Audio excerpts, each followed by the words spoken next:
గా ఉంది. అమిత్ షా క్లియర్‌గా చెప్పేసాడు. సీఎం పదవి మాదేనన్నాడు. తప్పనిసరి పరిస్థితిలో చివరికి ప్రమాణ స్వీకారానికి కూడా అరగంట లేట్‌గా వచ్చాడతను. అంతగా విసిగించేశాడు.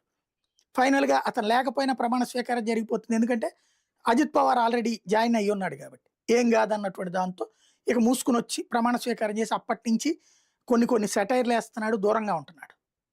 ప్రభుత్వంలో ఉండి కూడా. ఎందుకు ముఖ్యమంత్రి పదవి కోసం. ఇవాళ బృహత్ ముంబై కార్పొరేషన్‌లో అతని సత్తా ఏంటో తెలిసిపోయింది. బీజేపీ వల్ల షిండే కూడా లాభపడతాడు తప్పించి, షిండే పర్సనల్ వల్ల బీజేపీ లాభపడలేదని ముంబై ఎలక్షన్‌లో తేలిపోయింది.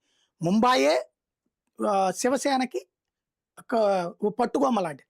40 ఏళ్ల నుంచి దాని చేతిలోనే ఉంది. అక్కడ 1985 నుంచి ఇన్ని సంవత్సరాల్లో ఒక్క 3 సంవత్సరాలు మాత్రమే ముంబైలో వీళ్ళు లేరు.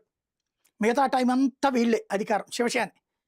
బీజేపీ కూడా దాని సబార్డినేట్ పార్టీగా ఉంది అక్కడ మహారాష్ట్రలో, ముంబైలో. అలాంటిది మొట్టమొదటిసారి ఎవరికి వాళ్ళే పోటీ చేస్తున్న ఒక ఎత్తు అయితే, భారతీయ జనతా పార్టీ ఇండివిజువల్‌గా పోటీ చేసినా కూడా గెలవగలిగేటటువంటి పరిస్థితి ఉంటది. కానీ మిత్రపక్షాలతో కలిస్తే సంపూర్ణ విజయం అన్నటువంటి దాంతోనే పోయింది.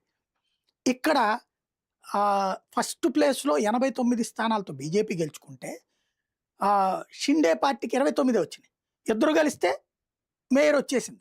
నంబర్ 1.